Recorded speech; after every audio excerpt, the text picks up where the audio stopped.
அகிலம் டிவி நேயர்களுக்கு வணக்கம். இன்றைய நாளுக்கான காலை நேர பிரதான செய்திகள். விரிவான செய்திகளுக்குள் செல்ல முன்னதாக முதலில் இன்றைய தலைப்புச் செய்திகள். கிளிநொச்சியில் 2 இடங்களில் தங்கியிருந்த செவ்வந்தி பின்னணியில் முக்கிய புள்ளிகள். யாழ் கடற்பகுதிகளில் அதிகரிக்கப்பட்டுள்ள பாதுகாப்பு, தீவிர கண்காணிப்பு. தமிழ் பாடசாலை மாணவர்களுக்கு வெளியான மகிழ்ச்சி தகவல். தற்காலிக சாரதி அனுமதி பத்திரம் தொடர்பில் எடுக்கப்பட்டுள்ள தீர்மானம். மட்டக்களப்பில் 5 வயது சிறுமிக்கு நடந்த சித்திரவதை, தாயின் காதலனால் மோச செயல். ஒரே குடும்பத்தை சேர்ந்த 3 நடுவீதியில் நடந்தேறிய அசம்பாவிதம், மதுபோதையால் வதவினை. பாடசாலைக்குள் சிறுமியை குத்திக் கொன்ற ஆசிரியை நீதிமன்றம் பிறப்பித்த அதிரடி உத்தரவு. சீட்டிழப்பு நடவடிக்கையில் ஈடுபடுவோருக்கு விடுக்கப்பட்டுள்ள எச்சரிக்கை. தொடர்பென விரிவான செய்திகள். நேபாளத்தில் கைது செய்யப்பட்ட இஷார செவ்வந்தி தொடர்பில் இதுவரை புலனாய்வாளர்கள் பல திடுக்கிடும் தகவல்களை வெளியிட்டு வருகின்றனர். செவ்வந்தி விவகாரம் மிகப்பெரிய பூதாகரமாகிக் கொண்டிருக்கின்ற நிலையில் தமிழர் பிரதேசங்களில் செவ்வந்திக்கு அடைக்கலம் கொடுத்தார்கள் என்ற குற்றச்சாட்டில் கைதுகளும் விசாரணை நடவடிக்கைகளும் முன்னெடுக்கப்பட்டு வருகின்றன. இந்நிலையில் தடுப்பு காவலில் வைக்கப்பட்டுள்ள செவ்வந்தி தான் கிளிநொச்சியில் தலைமறைவாகியிருந்த இடங்கள் தொடர்பில் அதிகாரிகளிடம் தெரிவித்துள்ளார். இதனைத் தொடர்ந்து செவ்வந்தி விசாரணைகளுக்காக கிளிநொச்சிக்கு அழைத்து செல்லப்பட்டுள்ளார். இதற்கிடையில் செவ்வந்தியை பாதுகாக்க ஹெகல் பத்ரே பத்னி கோடிக்கணக்கான பணம் செலவிட்டதாக முன்னதாகவே தெரிவிக்கப்பட்டிருந்தது. அந்த வகையில் தற்போது தமிழர் பகுதியிலும் பலருக்கு இவ்வாறு பணம் கைமாற்றப்பட்டுள்ளமை விசாரணைகளில் தெரிய வந்துள்ளது. எனவே இவ்வாறு செவ்வந்தியை நாடு கடத்த உதவிய விடயத்தில் சம்பந்தப்பட்ட பல முக்கிய நபர்கள் தொடர்பிலும் தகவல்கள் தெரிய வந்துள்ளதாக தெரிவிக்கப்படுகின்றது. அத்துடன் குறித்த நபர்களின் பணம் மற்றும் சொத்துக்கள் விரைவில் அதிகாரிகளால் பறிமுதல் செய்யப்படலாம் எனவும் கூறப்படுகின்றது. யாழ்ப்பாண குடாநாட்டின் கடல் பகுதியில் அதிகமாக கடற்படை கண்காணிப்பும் ரோந்து நடவடிக்கைகளும் எடுக்கப்பட்டுள்ளதாக பாதுகாப்பு அமைச்சின் பிரதானி ஒருவர் தெரிவித்துள்ளார். ஸ்லாபம், தேவந்துர கடல் பகுதிகளிலும் கடற்படை ரோந்துகள் மேற்கொள்ளப்பட்டுள்ளன. ஒழுங்கமைக்கப்பட்ட குற்றச் செயல்களில் ஈடுபடும் கும்பல்கள் யாழ்ப்பாணம் கடல் மார்க்கத்தை அதிகம் பயன்படுத்துவதாக புலனாய்வு தகவல்கள் கிடைத்துள்ளன. யாழ் கடல் மார்க்கத்திலேயே ஒழுங்கமைக்கப்பட்ட குற்றச் செயல்களில் ஈடுபடும் கும்பல்கள் தப்பிச் செல்கின்றனர். அத்தோடு ஸ்லாபம், தேவந்துர கடல் பகுதிகளிலும் போதைப் பொருள் கடத்தல்கள் மற்றும் சட்டவிரோத செயற்பாடுகள் நடைபெறுவதாகவும் அதற்கான அதிக வாய்ப்புகள் இருப்பதற்கான புலனாய்வு தகவல்களை அடுத்தே இந்த பாதுகாப்பு நடவடிக்கைகள் எடுக்கப்பட்டுள்ளதாகவும் அந்த அதிகாரி தெரிவித்துள்ளார். கடந்த காலத்தில் கஞ்சிபானி இம்ரான் ஜாழ் கடல் வழியாகவே இந்தியா தரப்பில் சென்றார். அண்மையில் நேபாளத்தில் கைது செய்யப்பட்ட இஷார செவ்வந்தியும் ஜே.கே. பாய் என்ற ஜாழ்ப்பாணத்தை சேர்ந்தவரே கடற்தொழில் படகின் மூலம் இந்தியாவுக்கு சென்றனர். தென்பகுதி கடற்பகுதி அலைகளின் வேகம் குறைவானதாக காணப்படுவதால் சர்வதேச கடலில் இலங்கைக்கு வரும் போதைப் பொருட்களை சிறிய கடற்தொழில் படகுகளின் மூலம் கரைக்கு கொண்டு வருவது இலகுவானதாக இருப்பதால் தென்கடற்பகுதி போதைப் பொருள் கடத்தலுக்கு உகந்ததாக காணப்படுகின்றது. அது மட்டுமல்ல, தென்பகுதி அரசியல்வாதிகள் மற்றும் போலீஸ் உயரதிகாரிகளின் ஒத்துழைப்பும் காரணமாகும். இப்போது தென்பகுதியில் பாதுகாப்பு பலப்படுத்தப்பட்டுள்ளதால் கடத்தல்காரர்கள் வழிகளை மாற்றியமைக்கக்கூடும் எனவும் புலனாய்வு தகவல்கள் தெரிவிக்கின்றன. கிழக்கு, மத்திய, சப்ரகமுவ, ஊவா மாகாணங்களில் உள்ள தமிழ் பாடசாலைகளுக்கு இன்று விடுமுறை என கல்வி அமைச்சு அறிவித்துள்ளது. இருப்பினும் வடக்கு மாகாண பாடசாலைகளில் வழமை போன்று கற்றல் செயற்பாடுகள் முன்னெடுக்கப்படும் என மாகாண ஆளுநர் செயலகம் தெரிவித்துள்ளது. நேற்றைய தினத்திலிருந்து கொண்டாடப்பட்டு வரும் தீபாவளி பண்டிகையை முன்னிட்டு இந்த விடுமுறை வழங்கப்பட்டுள்ளது. கட்டுநாயக்க பண்டார்நாயக்க சர்வதேச விமான நிலையத்தில் வழங்கப்படும் சாரதி அனுமதி பத்திரத்துக்கான கட்டணத்தை அதிகரிப்பதற்கு அரசாங்கம் தீர்மானித்துள்ளது.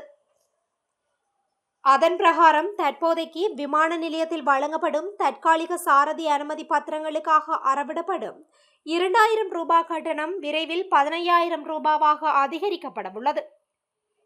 இது தொடர்பில் விளக்கம் அளித்த வெளிவிவகார வெளிநாட்டு வேலைவாய்ப்பு மற்றும் சுற்றுலாத்துறை அமைச்சர் விஜித ஹேரத் போக்குவரத்து அமைச்சுடன் கலந்துரையாடிய பின்னர் அதனுடன் தொடர்புடைய வர்த்தமானி அறிவிப்பு வெளியிட்டதாக தெரிவித்தார்.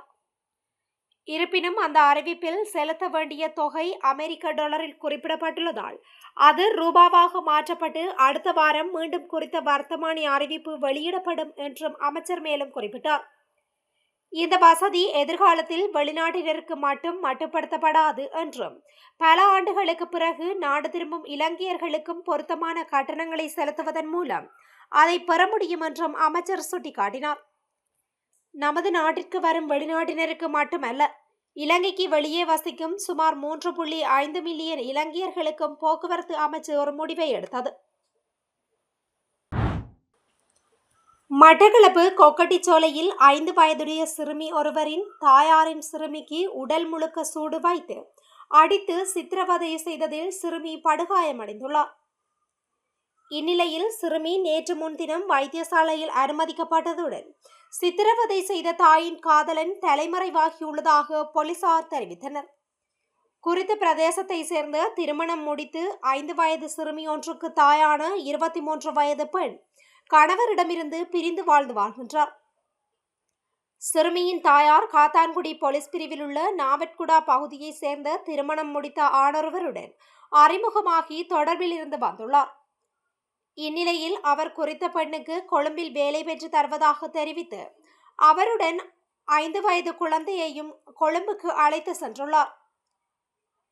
இதனைத் தொடர்ந்து கொழும்பில் தாங்கியிருந்த விடுதி பகுதியில் வைத்து குறித்த ஆண் 5 வயது சிறுமிக்கு சூடு வைத்து அடித்து சித்திரவதை செய்துள்ளதை அடுத்து சிறுமியின் வாய் மற்றும் கை, கால், முதுகு உட்பட உடல் முழுக்க காயம் ஏற்பட்டு படுகாயமடைந்துள்ளது.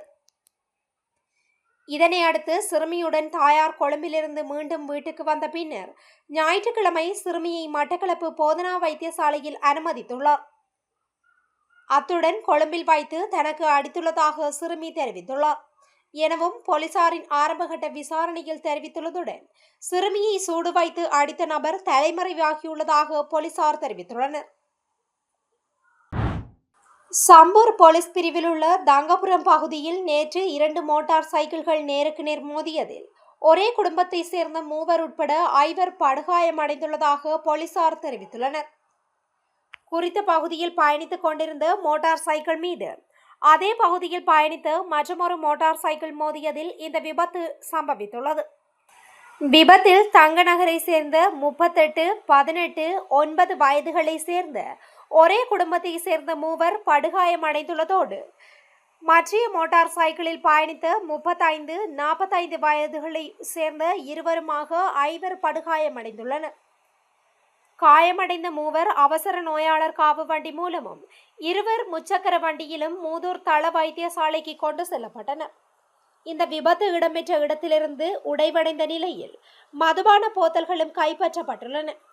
குறித்த நபர்கள் மது அருந்தி இருக்கலாம் என போலீசார் சந்தேகம் வெளியிட்டுள்ளனர். சம்பவம் தொடர்பான மேலதிக விசாரணைகளை சம்பூர் போலீசார் முன்னெடுத்து வருகின்றனர். தென்கொரியாவில் டிஜோன் நகரில் தொடக்கப்பள்ளி செயல்பட்டு வருகின்றது.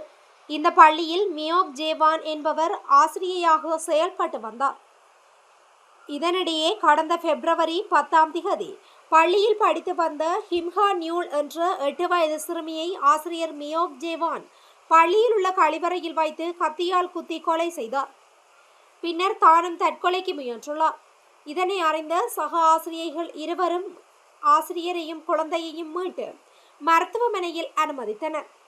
சிறுமி ஹிம்ஹா நியூல் உயிரிழந்த நிலையில் ஆசிரியர் மியோக் ஜேவான் உயிர் பிழைத்தார்.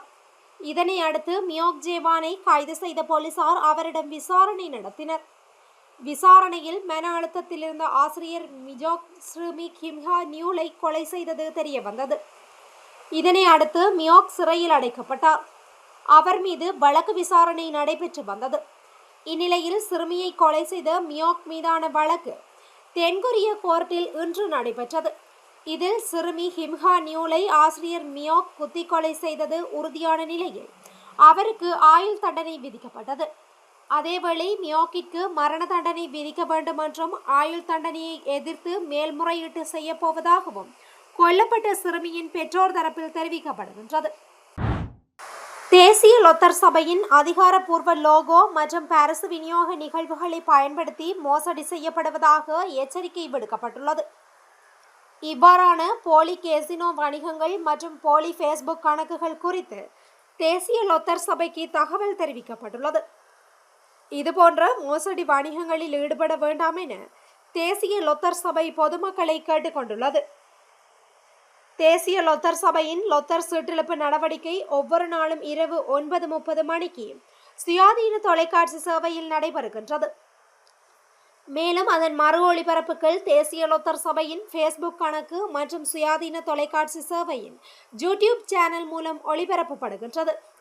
இவற்றிற்கு மேலதிகமாக தேசிய லொத்தர் சபையின் லொத்தர் சீட்டுகளை பயன்படுத்தி நடத்தப்படும் போலி குலுக்கல் மற்றும் போலி சமூக ஊடக கணக்குகள் பற்றிய தகவல் உள்ளவர் 011146070000 என்ற எண் மூலம் தொடர்பு கொண்டு தெரியப்படுத்துமாறு தேசிய லொத்தர் சபை கேட்டுக்கொண்டுள்ளது. இத்துடன் இன்றைய நாளுக்கான காலை நேர பிரதான செய்திகள் நிறைவடைகின்றன. தொடர்ந்தும் இதுபோன்ற செய்திகளை உடனுக்குடன் அறிந்து கொள்ள அகிலம் டிவியுடன் இணைந்திருங்கள். நன்றி, வணக்கம்.